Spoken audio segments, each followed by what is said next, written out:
Ini dia syarat mengambil TAP dan karya ilmiah di Universitas Terbuka. Check this out. Oke guys, sebelum saya menjelaskan syarat dan ketentuan ngambil TAP dan karya di UT, ada beberapa hal yang harus teman-teman ketahui. Pertama, UT itu setiap semester, setiap tahun gitu kan ya, selalu mengupgrade ketentuan-ketentuan, terutama kayak ketentuan dari segi sistem kan ya. Jadi saya harapkan teman-teman juga selalu mengupgrade gitu kan informasi, kayak misal banyak dari ketentuan-ketentuan yang dulu berlaku sekarang itu udah nggak berlaku. Nah, cara teman-teman mengupdate-nya sering-sering membaca katalog sistem penyelenggaraan, sistem katalog kurikulum ataupun website UT secara berkala tiap semester ya. Karena barangkali di situ biasanya ada pengupgradean.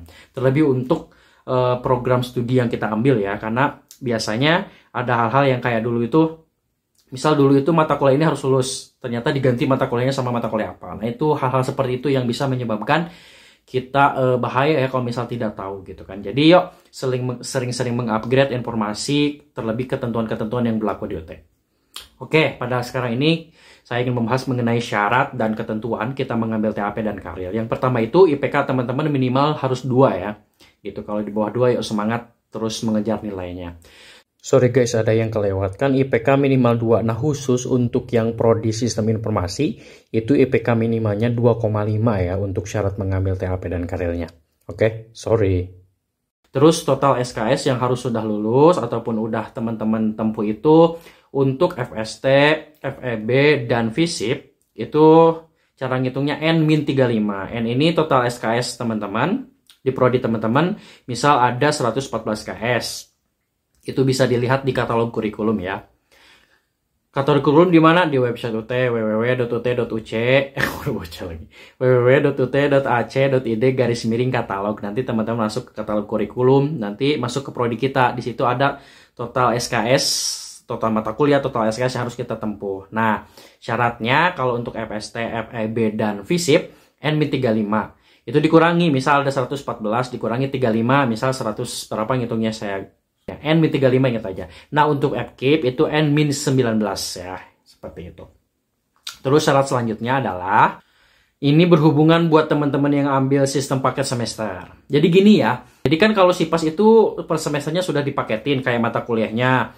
Udah pokoknya tinggal ngikutin aja, tinggal enaknya doang gitu kan. Setiap revisi mata kuliahnya sudah ditentuin mata kuliah semester 1 apa aja sampai lulus. Kalau non SIPAS kan kita registrasi mata kuliah one by one gitu kan ya, meskipun disarankan mengikuti mengikuti alur yang SIPAS gitu kan. Nah, jadi buat teman-teman yang SIPAS nanti jangan kaget kalau misalkan udah kelihatan kan daftar mata kuliah kita per semester itu apa aja di katalog kurikulum.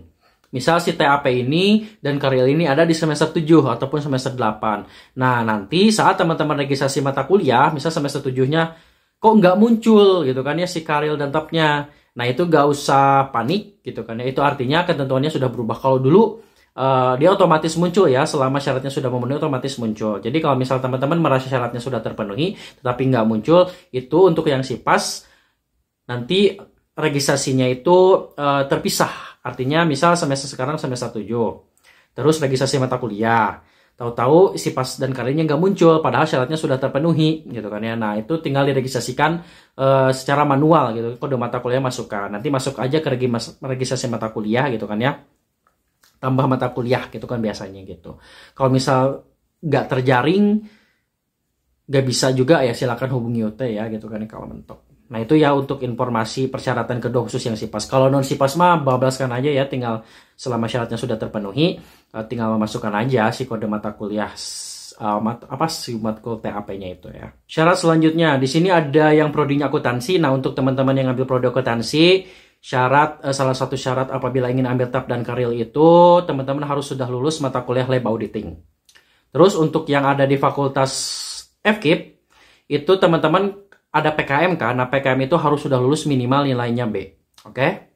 Dan masih yang ada di fakultas FKIP untuk nilai praktikum itu harus lulus minimal C.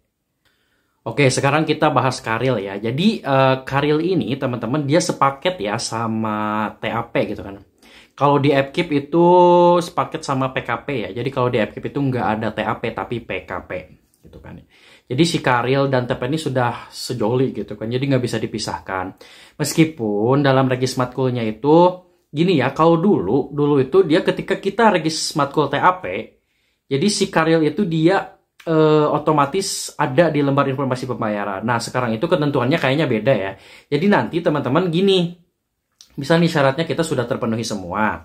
Terus teman-teman ya coba aja registrasikan mata kuliah TAP-nya gitu kan ya. Nanti dilihat si Karilnya muncul. Nanti ceknya itu di lembar informasi pembayaran biasanya. Jadi kalau misalnya kita registrasi mata kuliah, jadi kalau ke bawahnya itu nggak akan otomatis Karil dulu biasanya ya. Gak tahu kalau sistem yang sekarang seperti apa. Nanti biasanya baru kelihatan di apabila kita cetak billing. Kalau misalnya cetak billing nanti biasanya otomatis muncul si Karilnya itu gitu. Kalau misal nanti saat kita regis TAP cetak billing tapi si Karilnya nggak muncul, berarti sekarang ketentuannya itu nggak seperti itu gitu kan ya. Jadi teman-teman harus regis manual si Karil itu, masukkan si kode mata kuliah Karilnya itu ya.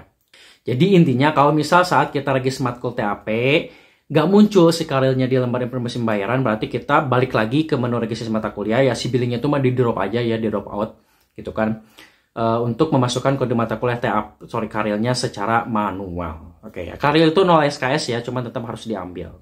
Dua informasi tambahan buat teman-teman yang FKIP gitu kan ya, Fakultas Ilmu Keguruan dan Pendidikan. Kalau misal kalau misal sudah ngambil PKP sebelum 2022.2 gitu kan ya, 2022 berarti 22.1 sudah lulus PKP-nya, maka itu nggak usah regis Karil. Saya nggak tahu kenapa, tapi kayak ya keuntungan lah ya gitu kan. Tapi kalau misal TAP-nya belum lulus gitu kan ya mau tidak mau ya harus ambil Karil gitu kan ya. Terus informasi yang paling penting, jadi Karil ini kalau dulu nih ya, kalau dulu saat masa-masa saya kuliah, ketentuannya itu Karil itu kalau misal kita nggak lulus itu nggak apa-apa, maksudnya ya udah kita masih bisa lulus dari UT gitu kan ya. Kalau misal Karilnya itu TL tidak lulus gitu kan ya, atau BL belum lulus gitu. Nah sekarang ini mohon maaf, UT itu membuat ketentuan bahwa teman-teman harus si Karil ini udah menjadi salah satu syarat kelulusan teman-teman untuk lulus dari UT gitu ya. Jadi Karil ini harus lulus, makanya nanti dalam pembuatan Karil itu harus hati-hati dan ya bagaimana caranya hindari plagiasi gitu kan ya, murni pemikiran kita sendiri berdasarkan ketentuan-ketentuan pembuatan Karil, dan Karil ini harus lulus. Artinya kalau misalnya teman-teman Karilnya nanti ikut terus tahu-tahu dinilai, tahu-tahu tidak lulus, nah ini Karilnya harus diregistrasikan ulang lagi sampai lulus, pokoknya harus lulus ya, mudah-mudahan lulus ya. Karil ini ya beda ya dengan skripsi, cuman tetap sulitnya minta ampun. Jadi harus hati-hati, harus detail, harus teliti, pokoknya harus dikasih waktu yang sangat optimal ya untuk pembuatan Karil ini gitu. Ya, baik, itu ya paling yang bisa dapat yang dapat saya sampaikan. Kalau misalnya ada kekurangan boleh di komentar, karena ini tuh Karil dan TAP ini kan hal yang sangat penting di UT, karena ini bisa jadi salah satu syarat kelulusan. Jadi kalau misalnya ada hal-hal yang saya sampaikan itu salah gitu kan ya, berdasarkan pengalaman teman-teman, ataupun ada yang kurang boleh ditambahkan di komentar ya. Oke, pamit, semangat guys. Iya guys, lupa sorry. Intinya teman-teman bisa mempelajari sendiri ketentuan-ketentuan kuliah di UT kayak syarat TAP, syarat kayak itu ada ya, buku panduannya itu di katalog sistem penyelenggaraan dan katalog kurikulum. Jadi kalau misalnya ada waktu ya harus diluangin aja baca gitu kan ya, takutnya ada hal yang saya sampaikan itu salah. Semangat.